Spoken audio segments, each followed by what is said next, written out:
Morning, everybody. We're gonna begin. Just to sort of say welcome. Thank you for taking the time to join our webinar today.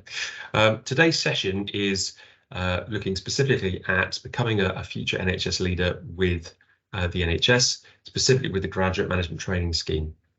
The session today is specifically focused around two of our specialisms, Health Analysis and Health Informatics. So while we'll talk broadly about the scheme, we'll look in a bit more detail about those two specialisms and hopefully answer some questions around them. Just by way of introductions, my name is Andrew Davidson. My pronouns are he and him. I'm the GMTS Senior Manager for Attraction and Recruitment.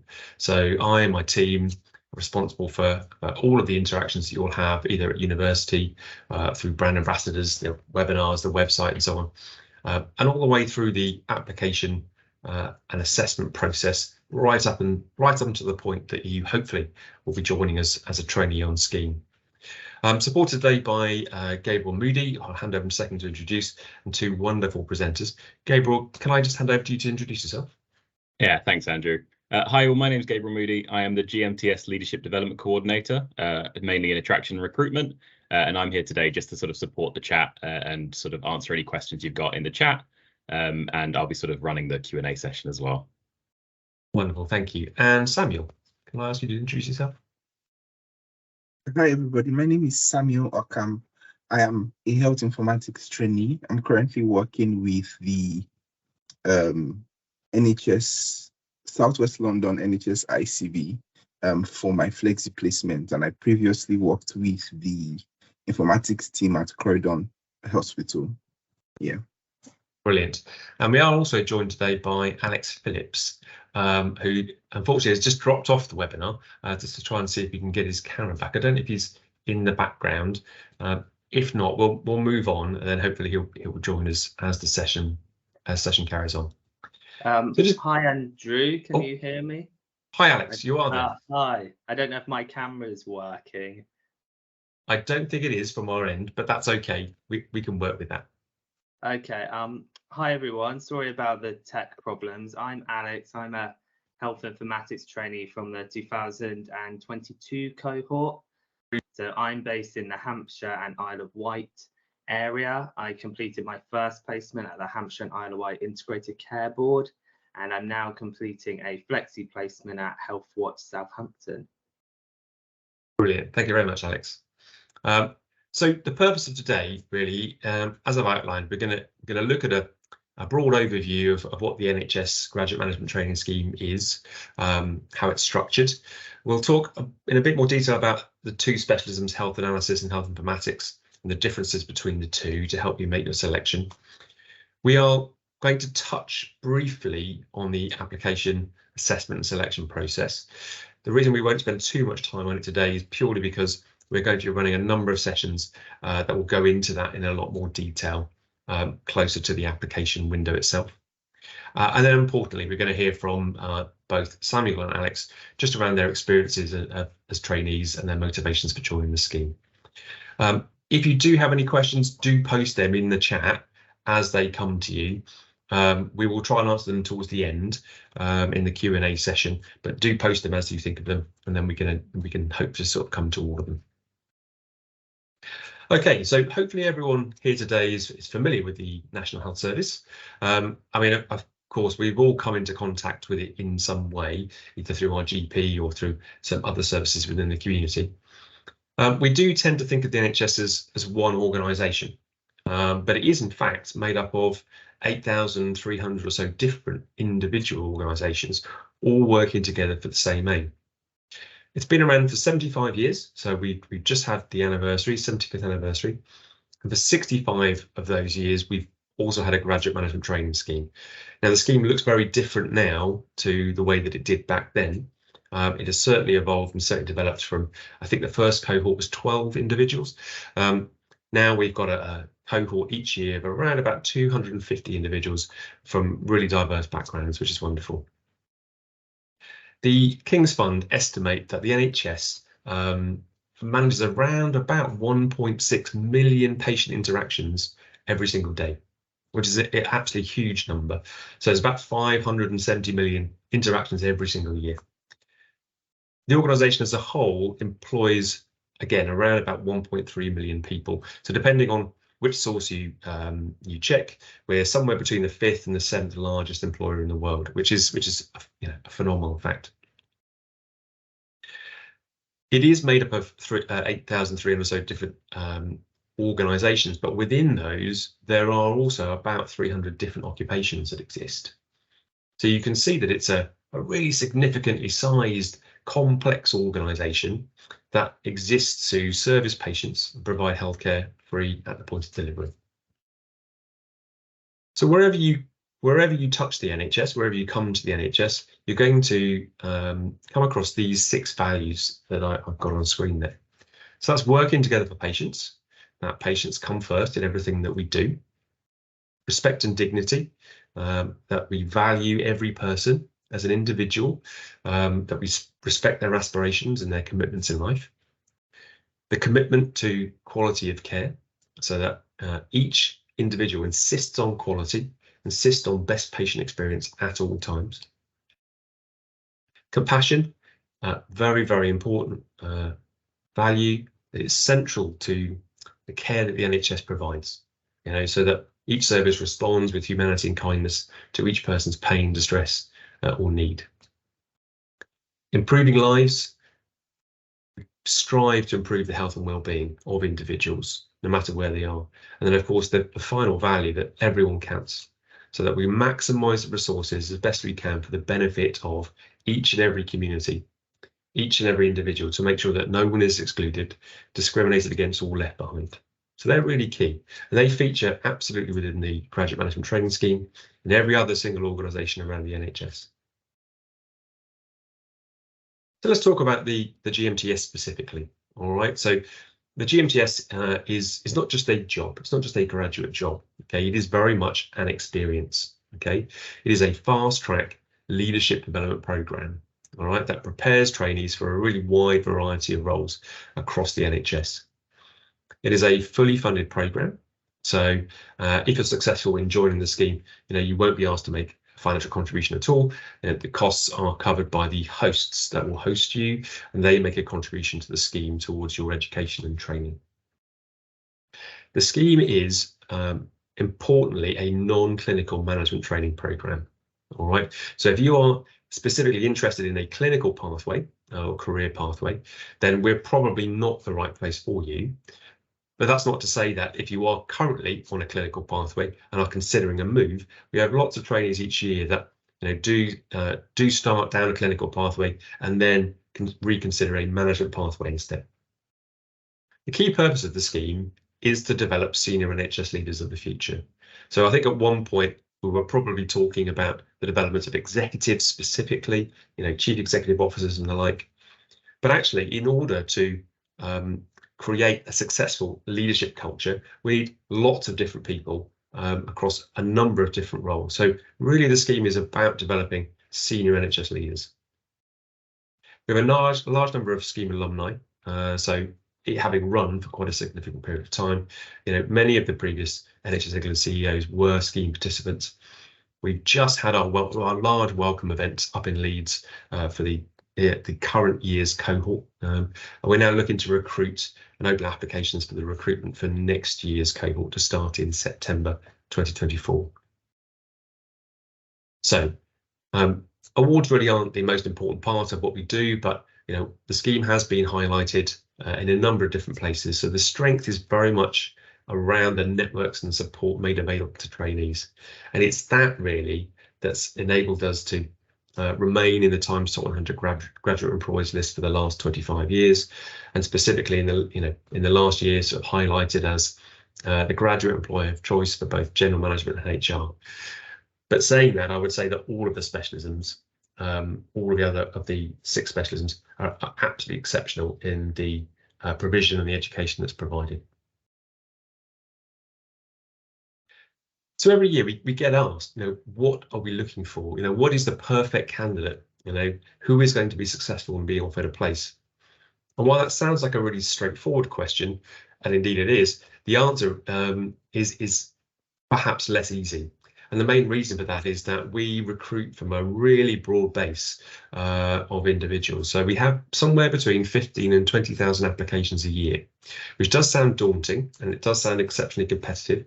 Indeed, it is. However, everyone that applies, we've got people from all walks of life applying. There are some minimum expectations in terms of eligibility, which we need to touch on. So in order to be eligible to apply for the scheme, you need to have secured at least a 2.2 degree at university, because it is a graduate scheme. That doesn't mean, though, that you need to have graduated this year or last year. So we have more mature trainees joining who perhaps have changed career, who secured a degree many years ago.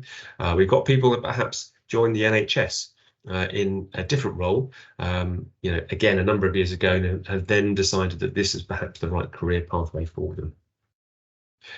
We would say that while there is no degree specific requirement, so there's no particular subject in which you have to have your degree, if you are interested in health analysis or health informatics, or indeed finance specifically, they are very heavily numerate specialisms. So we would absolutely suggest that you have a really good affinity for numerate working, for numerate content, and that your degrees contained at least a 30% numerate content. Now that might have been in analysis or research or statistical work, whatever it might be. It's just ensuring that candidates do have some experience of working with numbers and are able to apply that to the specialism.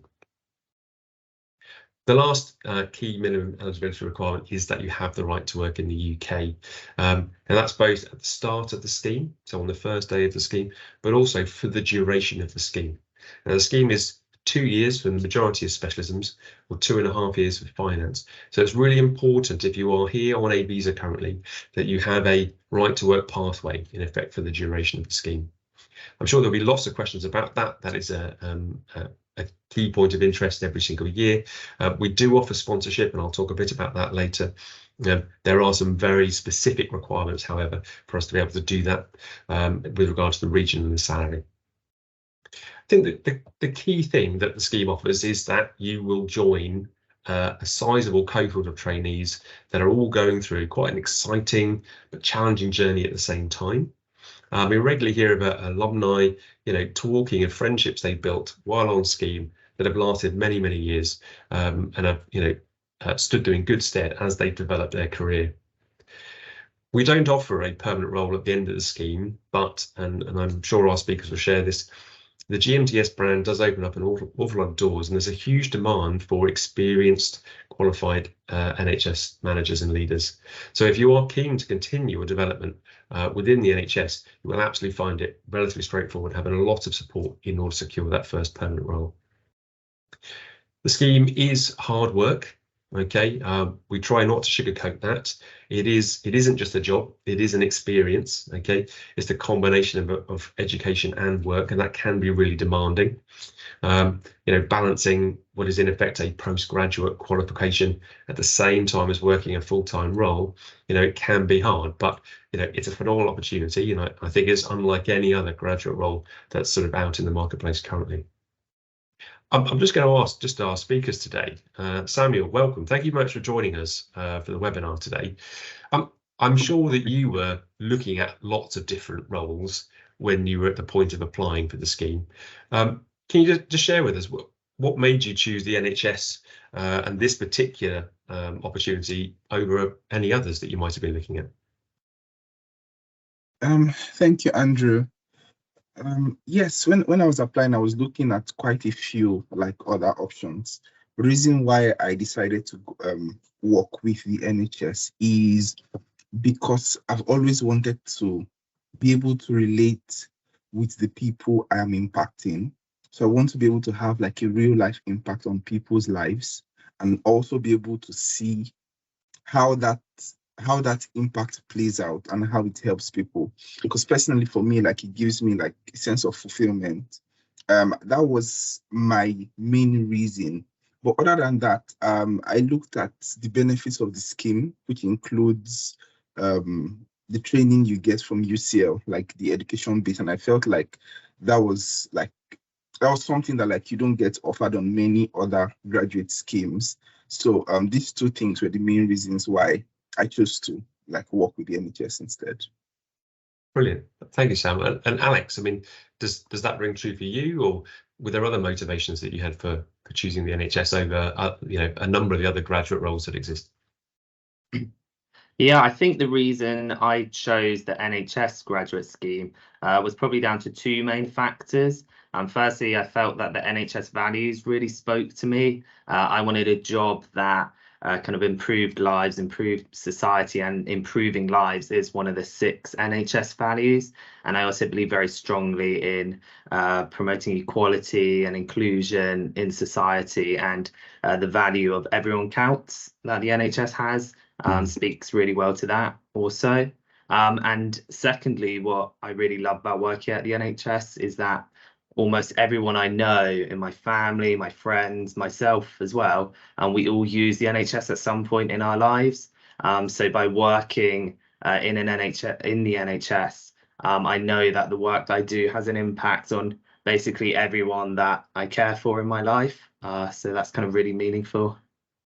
So some really good motivations there, and I think they're probably common features for lots of trainees that join the scheme, who have a very similar sort of outlook on it. And I think you've highlighted something that's really important as well. I mentioned it's not really just a job. It's not like other graduate jobs. And I think the reason for that is that you do from day one really have an opportunity to start to make change and to have an impact. You're taking on responsibility from day one rather than just picking up a role and then just working. You are actually having an impact very, very early on, and you can see the results of that. Let's talk a little bit about some of the things that you both mentioned there around the education and training. So there are 3 key components to the GMTS scheme and the experience. So first of those is the work experience itself. Okay, so we'll look at that in a bit more detail for the 2 specialisms today and what that looks like. But on the whole, trainees across any specialism will undertake 2 to 3 work placements across the health and social care sector, and that will include a flexible placement, which is trainee-led. So you get an opportunity to go and work for someone for a couple of months, a different organisation, possibly outside of the NHS. The second key component is the education that we've referenced. So again, I'll go through in a bit more detail in a second, but all trainees will undertake a postgraduate certificate in healthcare leadership. Okay, now general management trainees will take that through to a diploma level, but all the other specialisms will have the opportunity to take on a professional qualification to a postgraduate diploma level. And the third key component, which I think isn't really very common within graduate roles, is the provision of quite a significant amount of leadership development. And that takes the form of lots of different things. So some of it's experiential learning, some of it's the provision of action learning sets, which we'll explain again later in that section. But there's a lot of options for mentoring, for going to conferences, for other career development components that form part of that leadership development, so that you really are able to develop as a manager, as a leader within your organisation.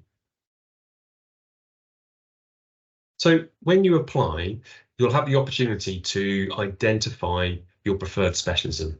Now, this is really key. We're going to talk about the 2 specialisms today, Health Informatics and Health Analysis. But just to give you an idea of the other 6 specialisms available, there's General Management, Human Resources, Finance, and Policy and Strategy in addition. And you can see some indicative role job titles on screen. That's not even an exhaustive list.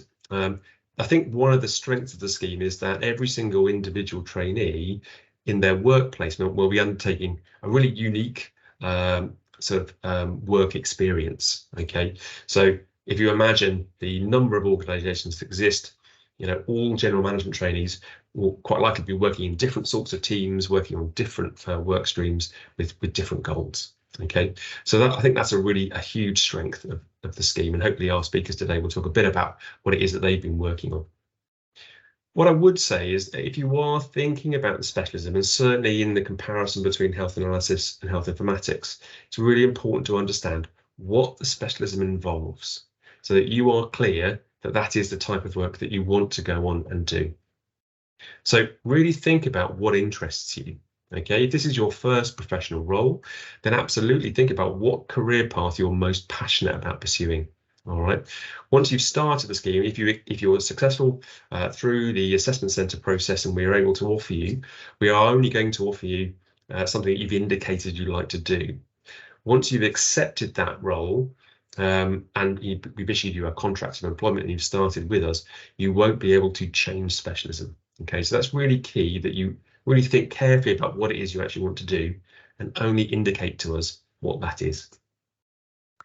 The more that your interests align with the work that you're doing, the greater the chance of success on the scheme. I think that's common sense, but actually I think, you know, we want you to be successful, we want you to have an outstanding experience, but we also want you to enjoy what it is that you're doing.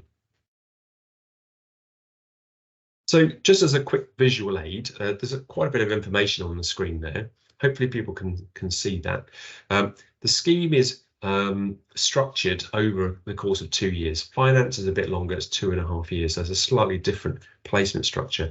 But just by way of showing a slight difference between the two specialisms of health analysis and health informatics, you can see on screen there a slight variation in the way that the specialism unfolds over the 2-year period. So individuals starting on scheme, aren't expected to have any NHS experience. If you do have anything, that's absolutely fantastic, and we have a lot of people joining as in-service applicants, people who are working in the NHS already. So because most trainees don't have that NHS experience, the first placement tends to be a much more operational orientated placement. Now, for health informatics trainees, they are placed within NHS organisations in systems, in integrated care systems. Okay, so the structure of their experience is 12 months for the first year in that one first placement. They then proceed to a flexible placement for 2 months, and that's trainee led, and then they'll move into a second placement, which is usually much more strategic. So by that point, trainees have different competency needs, their development needs are slightly different, and so they'll be working on projects that are much more strategic in nature. Health analysis is slightly different because health analysis trainees are placed within NHS England specifically. And so because of the nature of NHS England, and I'll talk through the structure of the organisation in a second, but the first placement is 8 months, and then you'll move into a second operationally orientated placement. Because NHS England itself isn't an acute trust or a foundation trust in the same way, the operational experience is really key to the development of why your work is important and what difference it makes. So you move into a second operational placement within an acute trust for 6 months. You then undertake your flexi placement for 2 months, and then you'll move back to NHS England in your third placement, possibly within a different team, possibly within the same team. All right. So you can see that the experience just for the two specialisms is ever so slightly different because of the nature of where you are placed.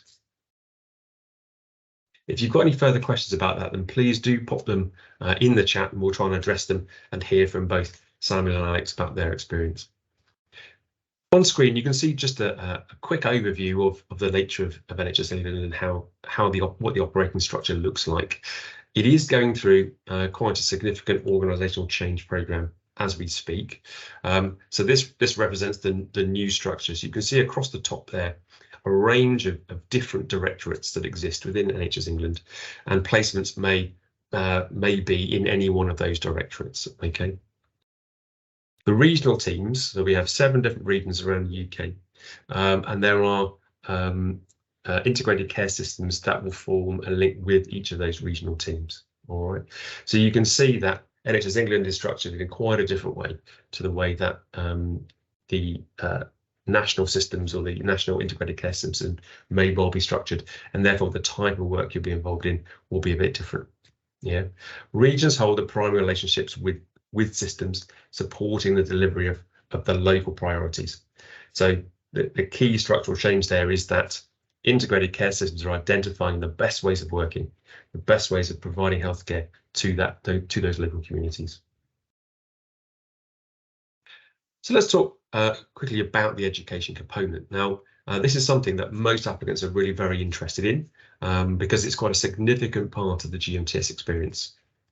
So as I indicated earlier, all trainees will begin the scheme and undertake a postgraduate certificate in healthcare leadership. And that's currently at the University of Birmingham. They will follow that through the first year and be awarded a postgraduate certificate at the end of that first year. Now, at that point, general management trainees will continue that qualification all the way through their second year to a postgraduate diploma level. All other specialisms, however, will actually undertake a separate postgraduate diploma in their professionally orientated qualification. I'll show you that on screen next. In addition to that, we talked about action learning sets, which are it's a developmental framework really, where you get the opportunity to work with other trainees. There are 8 or 9 sessions throughout the year, based around the country, depending on where you are. And it will give you an opportunity to explore your learning, explore your development with other trainees. So possibly discussing challenges that you might be facing, real world issues that you're struggling with or wanting to look for answers for, and then utilizing that safe space to find answers. The last part is the experiential learning, and again, this is a component that most applicants are less familiar with. Experiential learning is very much an immersive experience, so it's designed to give you the opportunity to learn by doing, okay, again, in a safe space. Its development really encompasses a range of different interventions, so things like workshops or working with actors on simulation-based exercises, things like the power of storytelling within your work and so on. Alex, if I can come to you, I mean, action learning sets is something that most new people to the workplace may not have come across before. I guess it's similar to the way you might work in a tutor group at university, possibly. How have you found that experience within the education component? Yeah, I found the action learning sets a really good opportunity and quite a unique experience for me. I haven't had that sort of way of developing previously in the past. So my action learning set, there's 6 of us and we're all in the same region. So that's the Southeast region for me. And we meet up in person every 2 months with one trainee hosting it in that area. And yeah, each trainee will bring an issue that they're facing at work. And then the rest of the group will ask questions to help kind of dig a bit further into that issue, what some of the driving factors might be, and help them work through it. With the key idea being that we're not giving advice, we're instead trying to ask questions to better understand the issue. When you first do it, you might leave the conversations to quite a superficial level because you're still perhaps a bit nervous and a bit unsure about it because you don't know the other trainees that well. But because you do each action learning set in the same group in person, you over time get to know your group really well, get to trust them, feel much more comfortable around them. What I've found is that in each action learning set, we get a bit better at going a bit deeper into the problem, being a bit more open about what perhaps some of the underlying concerns or worries that we have are. And yeah, I found them a really good experience. It's that element of trust that's really key, isn't it? Because as you say, it's not the giving of advice to others, it's helping the individual uncover the solution for themselves. But that does take a lot of trust to be able to, know that the people that are asking you questions are doing so in good faith, and they're there to support you. Samuel, can I ask you about experiential learning? So I've been to a few sessions and some of them are really good fun. They are quite different, but some of them can be quite powerful as well. How did you found sort of engaging with the experiential learning component this last year? I would say the experiential learning program tends to be very impactful, primarily because it's not all like talk, but it's very immersive. So we have like you mentioned earlier, we have sessions where we have actors who play out like some of the scenarios you would ideally meet in a hospital, and together like we talk about these issues and we agree on what is the best way to handle things, right? And so you find that like in these experiential learning programs, people who may have never experienced like a certain kind of scenario are able to understand like that these scenarios are possible and this will be the best way to handle it, right? And because of how practical it is, I find it like really interesting and really impactful. sometimes we do it over 1 day and it's virtual. Sometimes it's done over 2 days and it's done like up in Leeds. And we get to meet. It's the same group of people for each experiential learning set. So that also means that like you are in a comfortable environment to grow with like your colleagues. I think it's one of the most helpful things for me on the scheme, like learning about the scheme, learning how, for instance, the patient is linked to NHS England and all the other like NHS organizations. I think it's really impactful. That again, it's that element of trust, isn't it? With the same group, you know, trying out things, because I think a lot of people come into the workplace, and yes, it is a fast track development scheme, but you know, trainees may well be managing other people with a lot more experience, who've been working in NHS for a very long time, possibly working with really experienced clinicians, you know, who are far more experienced in their specific speciality than trainees will be. And so the techniques of management, of working with others, picking up different scenarios, you get to try those out a little bit. And I've highlighted one possible example, but there's a lot, isn't there? So it's okay to make mistakes. I guess the experiential learning gives you the opportunity to have a go, not quite get it right, learn from that, reflect on it. So actually then when you're in that situation, you're able to sort of, you feel more comfortable, more confident about, well, I've got some tools to use to actually tackle this situation. Yeah, wonderful. The education, I've indicated the profession-specific qualifications. Again, I've listed those on screen. Just a few things I wanted to highlight. We are going through a big re-procurement process of the education component. So while I've highlighted the institutions there and the qualifications, so for example, the HR, the human resources qualifications, the CIPD, and you'll take that through to level 7 to a postgraduate diploma level.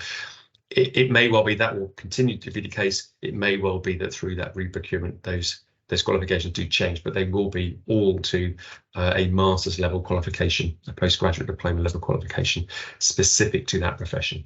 All right. The education and training component, we've talked about the different parts. The education is compulsory. Okay, hosts do accommodate trainees attending the different bits of education. Some of it is virtual, some of it is in person. Okay, it does vary by the course, it does vary by the component, but we do encourage as much as possible trainees to engage with the in-person training. Okay, it is much more beneficial. Placements and the work that you're doing, you know, it can be flexible. So if you're working with your host, your managers, you know, they will adjust the projects possibly around your commitments.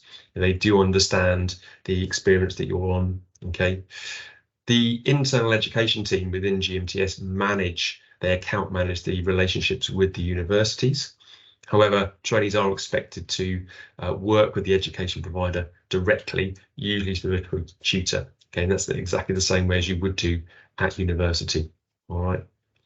It can be quite hard balancing the commitments of education and training with that work placement. But I think that the real key is that placement and program managers, you know, they are very empathetic. They understand the experience you're going through. And as long as there's really good dialogue, good communication about what the expectations are, what commitments you've got, and how they are going to fit together, okay, then everyone is very supportive of making sure that the experience is a positive one for you. We touched briefly on the education, but as part of that learning experience, all trainees will work to a competency framework. Okay, so over the 2-year experience or 2.5 years of finance, you are working to develop core competencies. And they are common across all specialisms, and you can see some of those on screen. So as you're working, you're engaging with experiences that you'll be able to provide evidence to demonstrate that you have learnt that competency to a particular level.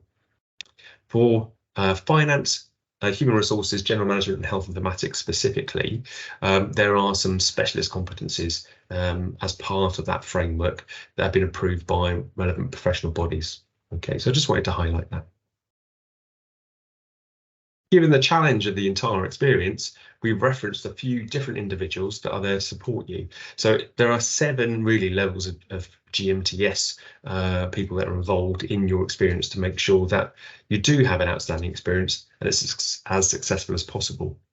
The first point of contact really is your regional trainee support manager. Now, this is employment, okay? So you are working within an organisation. This isn't just training as it might be at school or within an academic institution. So the trainee support manager is sometimes compared to a pastoral manager. That's not really quite accurate. They're probably more like an professional employment liaison. Okay, but they are very much there to support you to be successful. So if you've got anything that you perhaps don't understand or can't work out, then they're there to answer questions and to perhaps point you in the right direction. Every trainee will have a placement manager. That person is a day-to-day manager for that individual, very closely aligned to the work that you're doing, and will be able to sort of guide you, support you to be successful in that particular placement. In addition to that, you'll have a program manager. Now they're slightly different. They're actually very much interested in your longer term trajectory while you're with us on the scheme. So they will have an overview of your competency progression, your educational progression and how that's going, and also your career progression. So are you developing the experiences that can allow you to flourish longer term? And they will be having those career conversations with you as you come towards the end of the scheme. Everyone has the opportunity to have a mentor. Not every trainee does, but a mentor either within the organisation they're working in or possibly in a different organisation that can sort of provide some additional support. But all trainees do get the opportunity to have a buddy. So when you join the scheme, there will be an existing trainee who will be there to buddy up with you and then provide some guidance. And hopefully Samuel and Alex will be sort of in the position to be able to offer that support to incoming trainees this year. There are lots of training networks, either for specialisms or for regions, and we encourage that networking and that development of relationships. And of course, you've got the academic support with the tutor at the academic institution. We have talked about the fact that the scheme is national.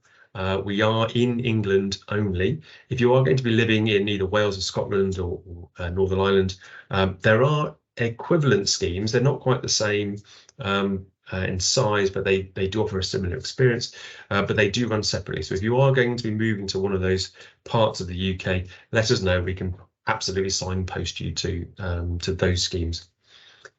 The one thing I would stress here is for these two specialisms, one of the key differences between health informatics and health analysis is that health informatics placements are available in each of those 7 regions. Health analysis placements, however, because they're within NHS England, are only available in either the London region or the North Eastern Yorkshire region. So that's really, really important to understand. If you're specifically interested in health analysis, they are only available in either London or North Eastern Yorkshire, and that's because of where the offices are. You can, on your application, specify up to 3 regions and a preference, first, second and third preference for a region. We will only offer you a placement in a region that you've specified to us. Okay, so we won't be calling you and offering you a region that you haven't indicated you're keen to work in. Considering where you are going to be based is very important. I would stress that putting more regions down, in fact, putting more specialisms down, doesn't give you a greater chance of securing a place on the scheme. And the reason being is that if we offer you a place in a region that you're not able to work, then we're not able to make you that offer because you're not able to take up that placement. All right. We can't guarantee a particular city or a location within a region. Some of them are quite large geographically, so it's really important to consider very carefully where are you going to be living, where are you able to relocate to, if you're able to relocate, or considering that if perhaps you're leaving university and moving back home, you know, where is that? Just thinking about which regions might be a possibility for you. You might, for example, stay within the region your university is. You might also select the region perhaps where family is based. So you've got 2 options. Okay, but do think very carefully about that. Similar to the specialism, once you've accepted a role and started on scheme, we're not able to change the region in which you're placed. each of those placements are a unique arrangement with the host. So we aren't able to change specialism or region after you've started the scheme. All right. If you've got any questions about that, do pop that in the chat. Sometimes that can be a consideration for everyone. Okay, so there's just a brief overview on screen there of things that we've run through. In terms of salary, you know, the basic levels of what you get in terms of benefits. The salary next year will be £27,701, 70 pence. That's been rounded up on screen, so we just need to change that. That salary does increase to £29,500 in year 2, so it does increase while you're on scheme.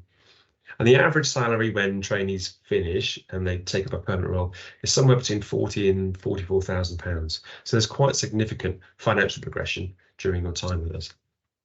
Paid 27 days annual leave, which is sort of standard NHS leave plus your bank holidays, and then of course the NHS pension.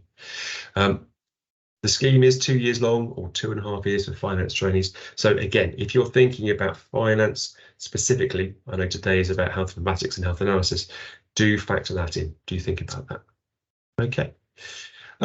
Today, we're not going to talk too much about the actual recruitment process because we are going to run some more detailed sessions on them. But I'm just going to pop up on screen the key stages. Our applications this year are going to open on the 25th of September. And that application window is going to stay open until the 31st of October. But you do need to have completed your form by that date.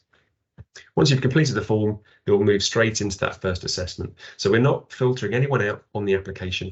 As long as you're eligible and you've completed the application form, you'll be able to move straight into that assessment. There are 3 assessment stages. Okay, I know there are 6 stages on screen there, but there are really only 3 assessment stages. Okay, there's your first online assessment. If you're successful there, you'll move through into the work-based scenarios assessment, and you'll get the opportunity to look at some materials and consider the questions and think about how you might respond in a real work-based scenario. There are some video questions as part of that stage, but don't worry, they're not timed. So you've got lots of time, as much time as you need to prepare. And then once you've hit the record button, I think there's about 2 or 3 minutes to complete your answer. If you're successful at that second stage, we'll invite you to a half-day assessment centre process. That's in January and February, and you get the opportunity to book an appropriate date or a date that you're available. And if you're successful there, we'll move into allocation. But the allocation process is not an assessment stage. It is the opportunity where if we're able to make you an offer, we will call you, have a conversation to check that your details are still correct, that we know where you're living. And then we will make you an offer for a placement. Okay, it may well be that is the only placement or the closest placement available to you, and there are times when unfortunately people are made an offer, but the commuting distance is too far within that region. Okay, so that does happen sometimes, but we will make you the offer, and it will be for the individual to decide whether they're able to take that offer up. Okay. Very keen to move on to our speakers today, and I just want to thank them again. I know that they'll be taking on flexi placements and they'll be quite busy, if not wrapping up their first placement and preparing for their second placement. So I really appreciate the time that you've both taken to be with us today. Samuel, can I come to you first? Can you just give us an idea and the participants today, just what is a day in the life of a health informatics trainee like for you? Thank you, Andrew. So I work within the health informatics team of an ICV, Southwest London ICV, and prior to that, I worked within the health informatics team of an acute trust at Croydon. My day-to-day tends to be similar, so I work hybrid. 3 days in the office and 2 days from home. On the days where I have to be in the office, I usually get to the office at 8:30, but we tend to. So our start is flexible. You can start at 8:30 and finish at 4:30. You can start at 9 and finish at 5, or start at 9:30 and finish at 5:30. Right, and at work, there are 3 main things I do. So the first thing is we have routine operational reports. that we prepare for services in the hospital, right? And sometimes for NHS England, sometimes for trust executives. And those operational reports are reports that give information on, for instance, how many people came into A&E in the last week, how many people came in with certain kinds of illnesses, or how many people had their operations cancelled for, and like what the reasons were. So those operational reports are very important because they help like the trust plan how to deliver care in a more efficient manner for the next week or for the next day. Those routine reports can be daily, weekly, or monthly, depending on the service that you are creating those reports for. Other than that, I also do business intelligence reports. So those business intelligence reports are more like performance analysis, where over a certain period of time, ideally monthly or quarterly, we analyze each service and we know how much impact it's had. So how many people have been treated, how many people are fine, how many people did not get, for instance, seen by a doctor in the first 6 hours of being at the hospital. So those performance analysis ideally are done monthly, and we deliver them to trust executives and NHS England, as well as the ICB, just to monitor how well things are going and to identify areas that need to be improved. Other than that, we at the trust, we also engage in different interesting projects. For instance, my most recent project was building a machine learning algorithm for predicting a patient's length of stay based on different factors like how much they earn, what illness they've come into the hospital for, the age, symptoms, and things like that. We're able to predict how long they would potentially spend in the hospital to enable the site managers plan out beds so that you don't have people waiting too long for beds, things like that. Then I also have meetings with different service leads and clinicians, as well as other stakeholders in the trust who from time to time, they want a certain kind of analytics. It's probably not routine, but it's just something they want to use to improve.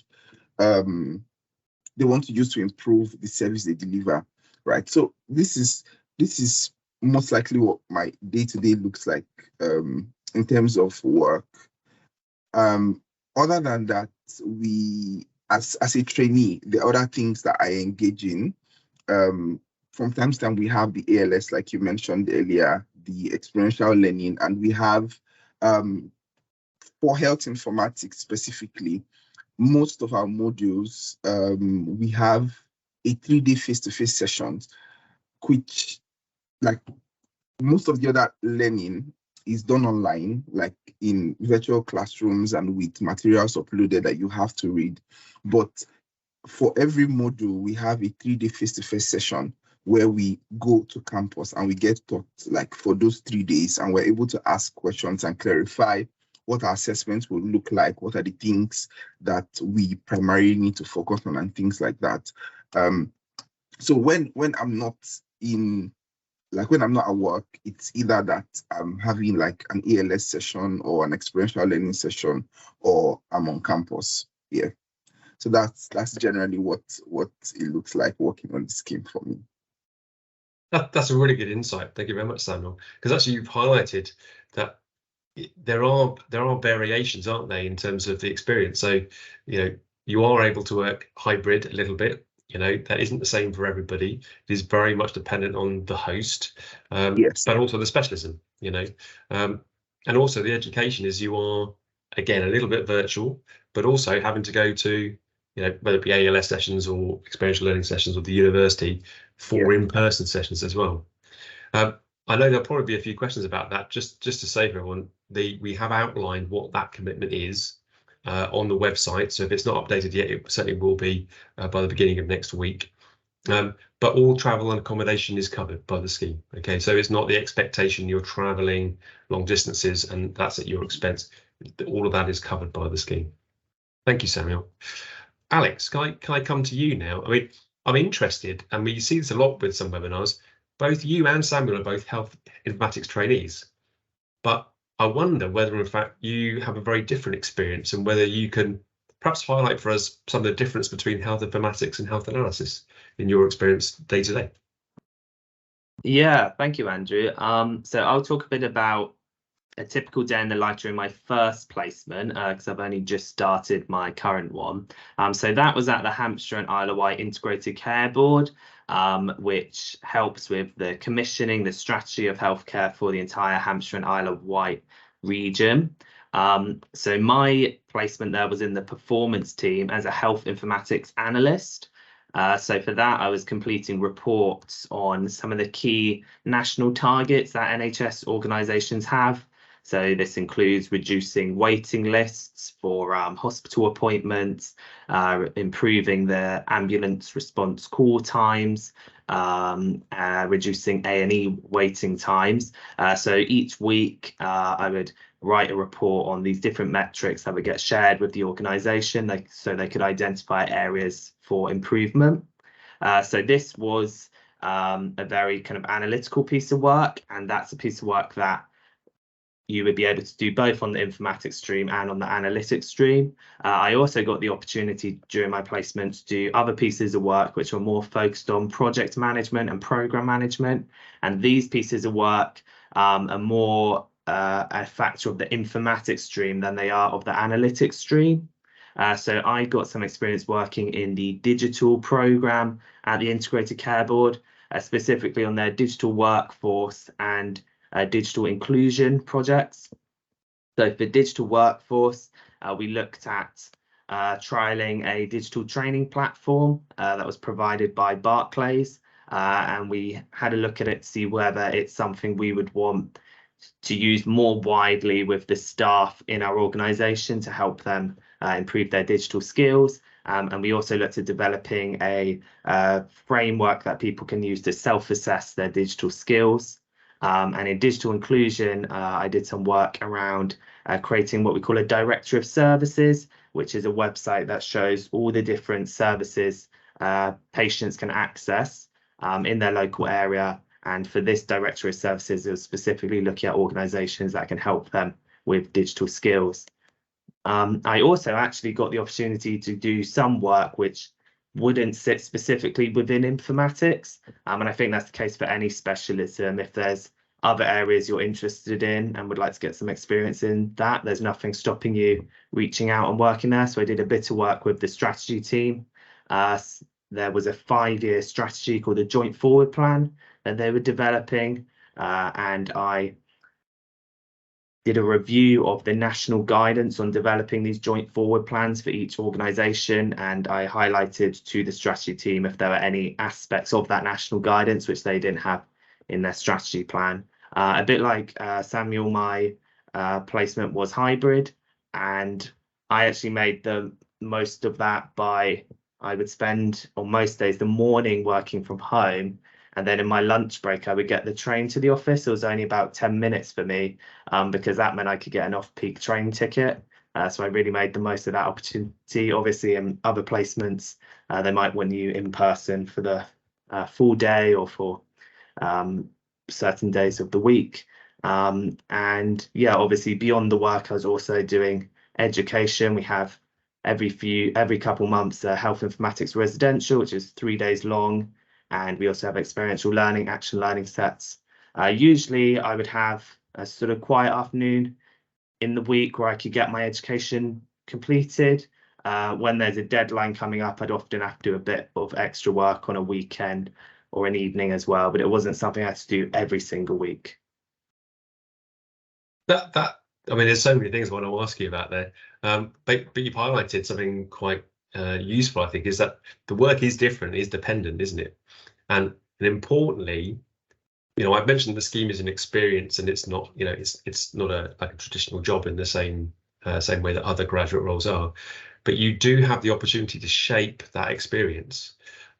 possibly not immediately day one, but if you are seeing that there's other bits of work or work streams or teams working on things that you're interested in, or you can see that you're quite passionate about, there is that option of having the conversation and perhaps spending some time with that team, perhaps developing the work you're doing in a particular area. Again, it's very different in different situations and different placements, but most trainees will have the opportunity to talk about what they're interested in developing, because we really want trainees to own that self-development experience, so that you are interested and passionate about what it is that you're working on. Yeah, brilliant. I can see there's lots of questions in the chat, Gabriel. We're coming up to 11 o'clock. We're going to carry on. We're going to, I think, answer a few of those questions. Most webinars have been running to about an hour and 15 minutes. So we'll see if we can try and get through. There are a couple of things I remember that I didn't touch on, but I can see Gabriel's put the link in the chat. We talked through the assessment and selection process. We have got a preparation hub that will really give you a good insight into what that application and assessment process looks like. And you can try out the assessments and the mechanics of those assessments. So just so you can get really familiar with what it's going to look like.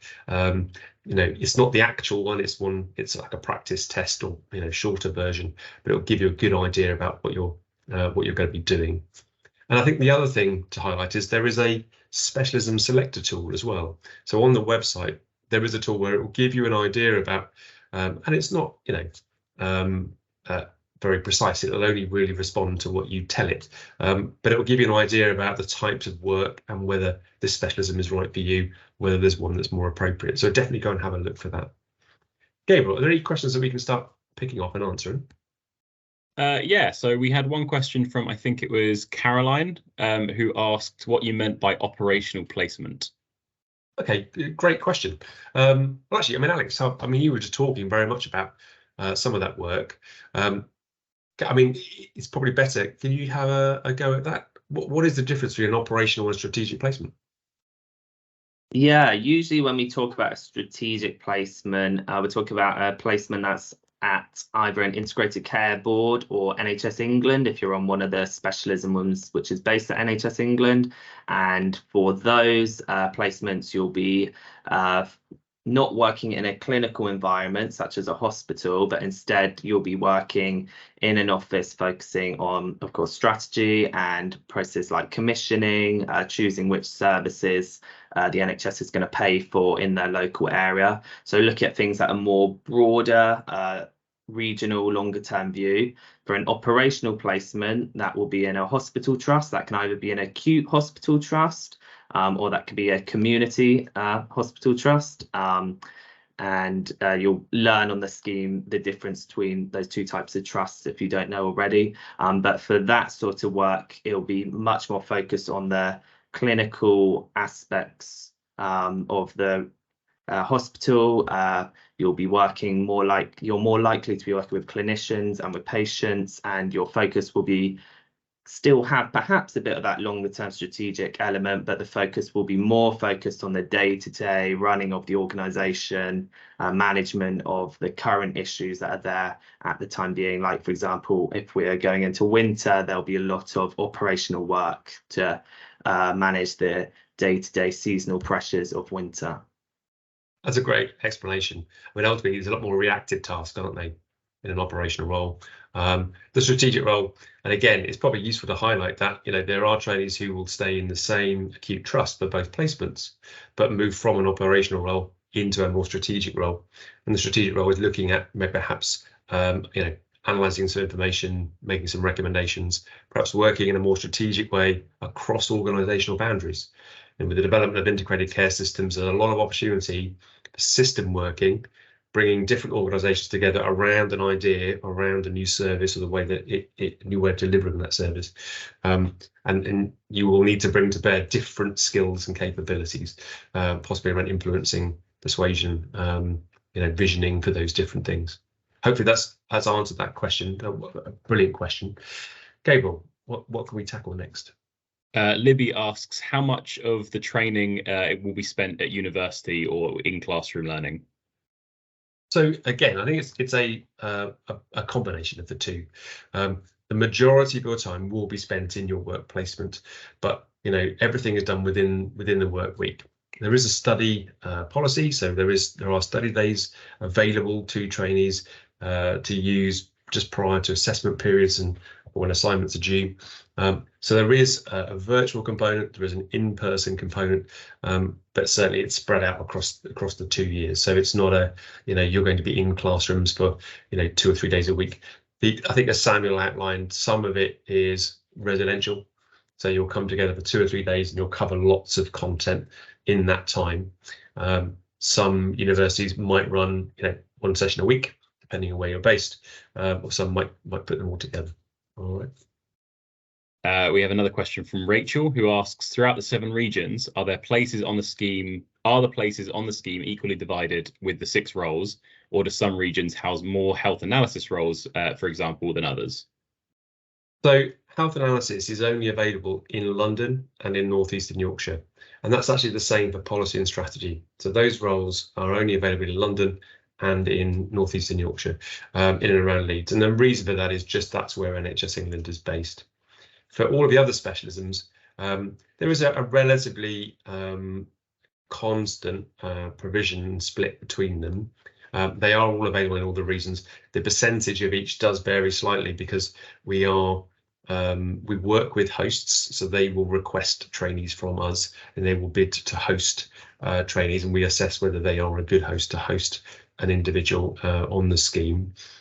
So there may be slightly more general management places in one region, but again, we are working with your preferences. So if we have more general management roles or more health informatics roles in one region, we can obviously offer more people. But if you say, well, actually, I'd like to do something different, and we have the availability in that region, then we will try and work with you and try and offer a placement there. All right. So there is a mix, but we do offer those 4 specialisms in all regions, but policy and strategy health analysis only in London and northeastern Yorkshire. We have another question here. If successful, is there any training before the start date of the 1st of September 2024? Good question. So we will be offering places on the scheme next year around about the end of March, beginning of April. Okay, we do run a reserve list. Okay, and I highlight that purely because every year people's situations change. The application process is a long process.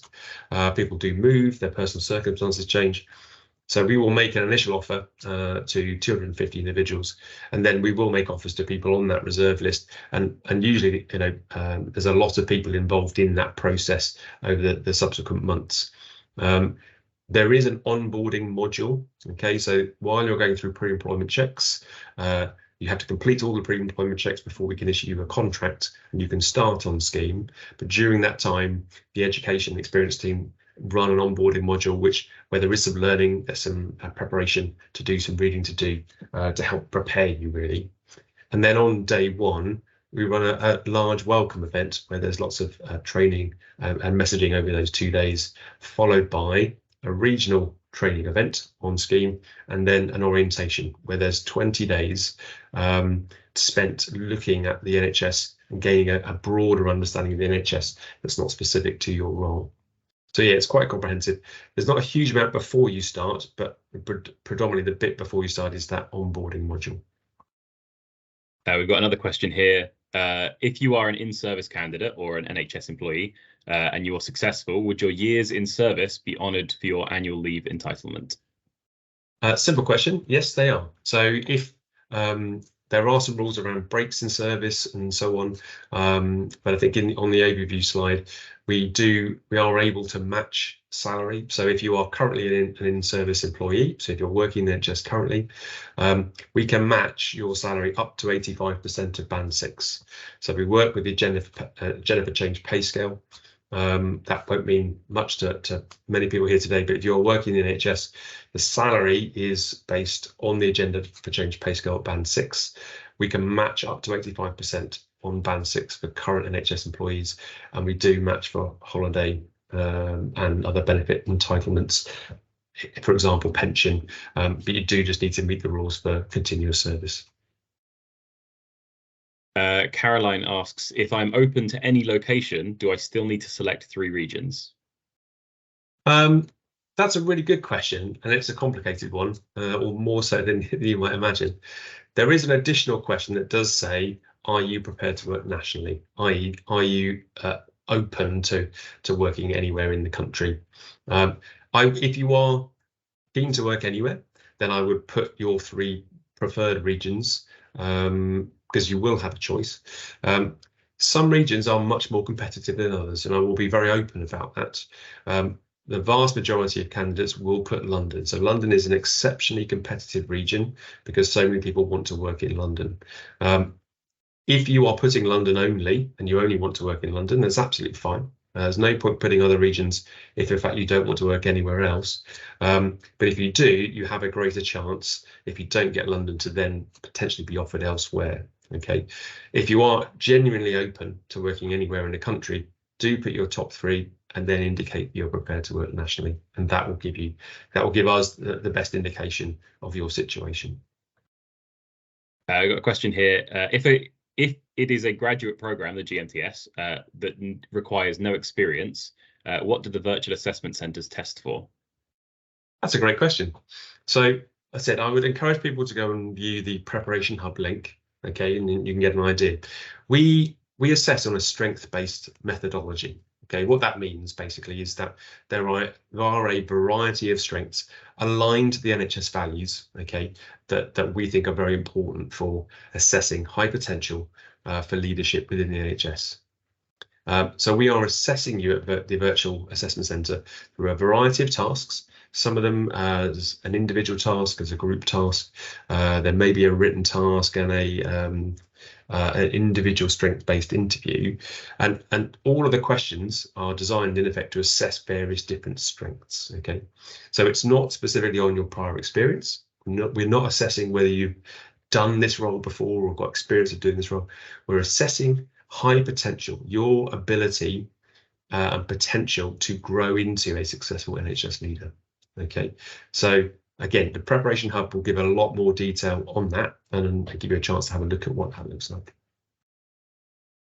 For days spent on campus, is accommodation and or travel provided, or is this part self-funded on the trainee? Yes, it is. I think we covered that a bit earlier on. Yeah, absolutely. All costs are covered in terms of travel and accommodation. Can we apply to the GMTS if we are graduating in 2024? Absolutely, yes, you can. So the application window opens on the 25th.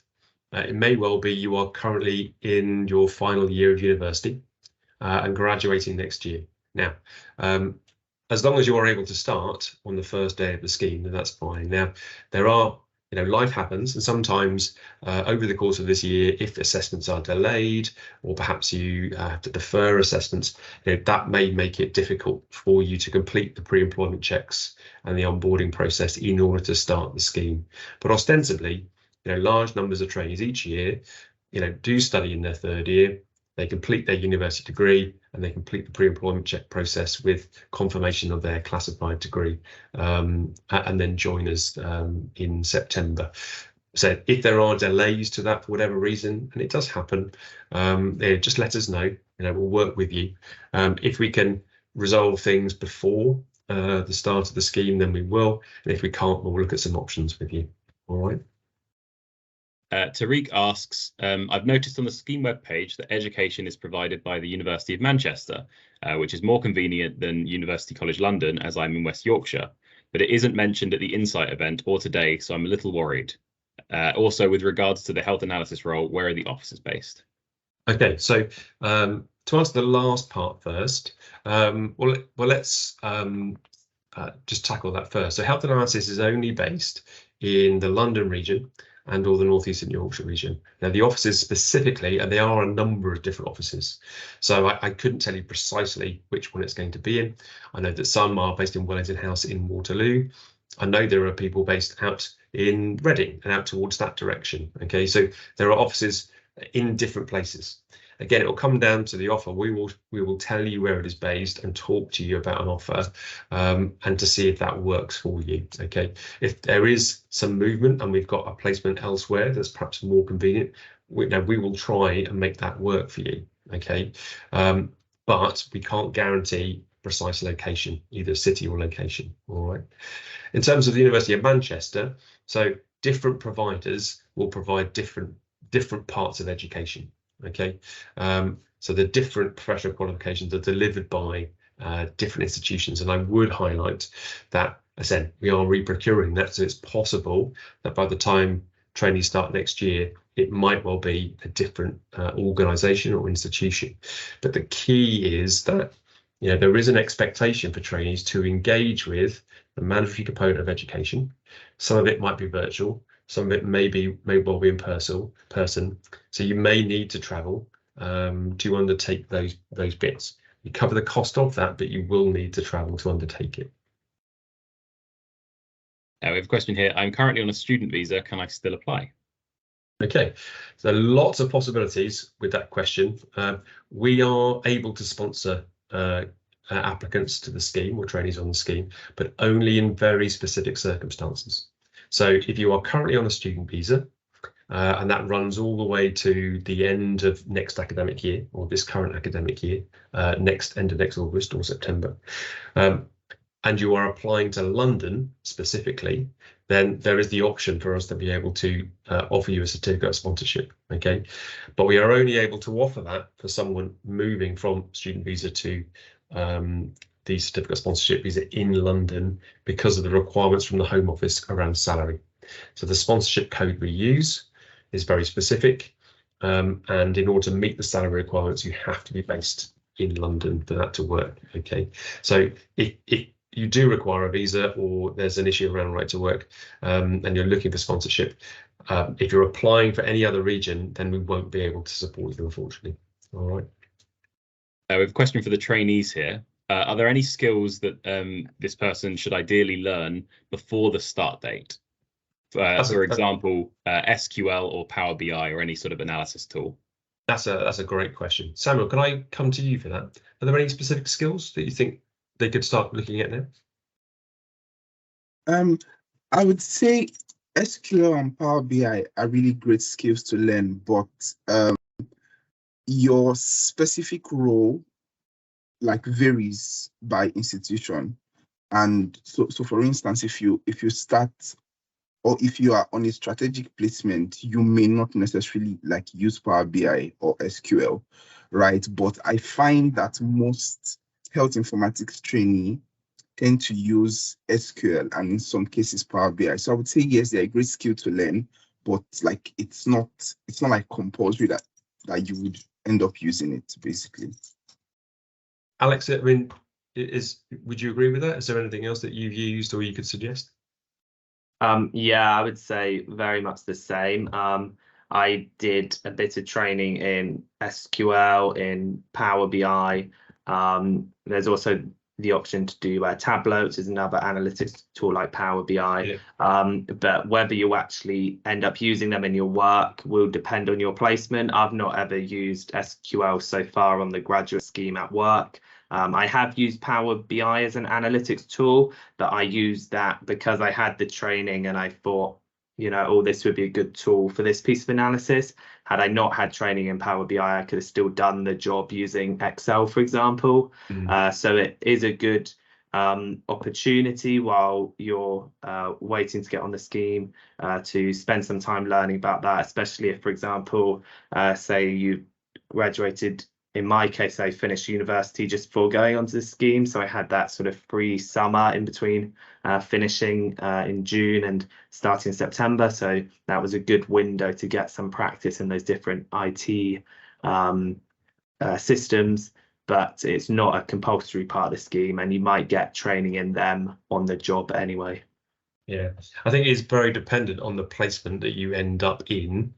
The way that team works and what they find most useful, and that does vary for different roles.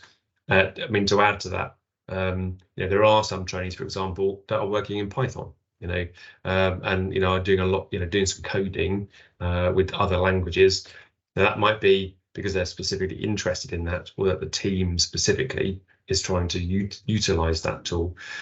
But I would say it isn't mandatory. So I don't go away thinking I've got to learn all of these languages, I've got to learn all of these programs before I apply. It will be very much around, you'll be offered a role, and then there'll be a conversation to have with the team about what's then going to be most useful.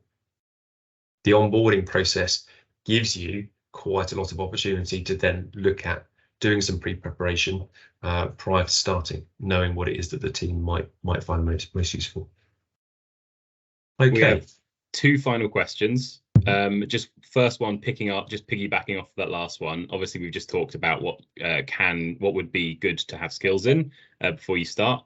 But there's a question here: do you need any prior knowledge in IT skills to apply for this? Ostensibly, no. But what I would say is, certainly for health informatics, health analysis, and finance, we have referenced that it's good to have either good competency, numeric competency. If you've got Excel skills, that's great. Certainly good to brush up on those. Anything within Microsoft Office, I think, is useful in any profession. So I would encourage anyone, if they feel they could brush up on some of those, that you will find them useful.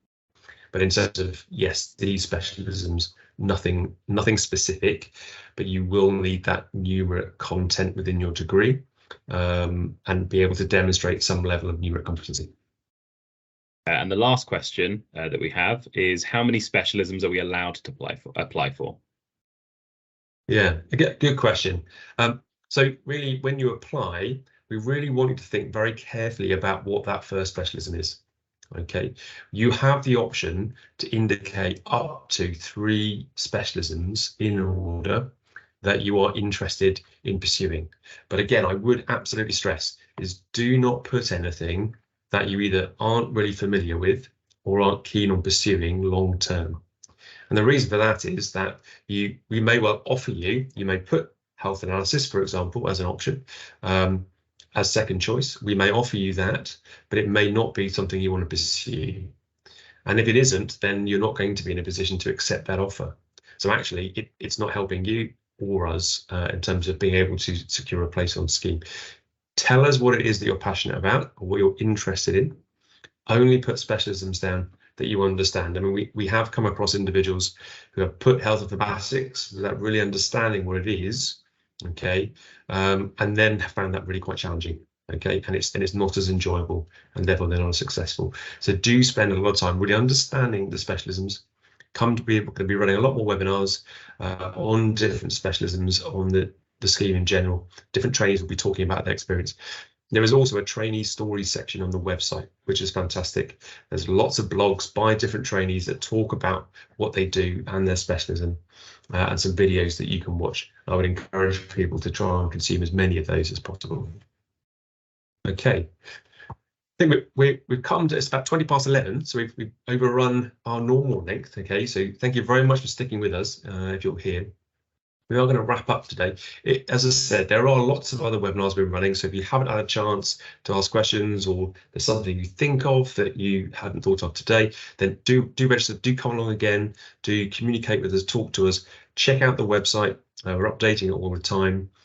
Do go and look at the preparation hub, and hopefully we'll look forward to receiving an application from you, and hopefully be working with you throughout the application process. Applications do open on the 25th of September, okay, and we will be posting more information on social as time goes on. Just by way of thank you again to Samuel for joining us, to Alex for joining us today and taking the time out of your day. Really appreciate it. Hope you find it worthwhile. We look forward to speaking to you soon. Take care.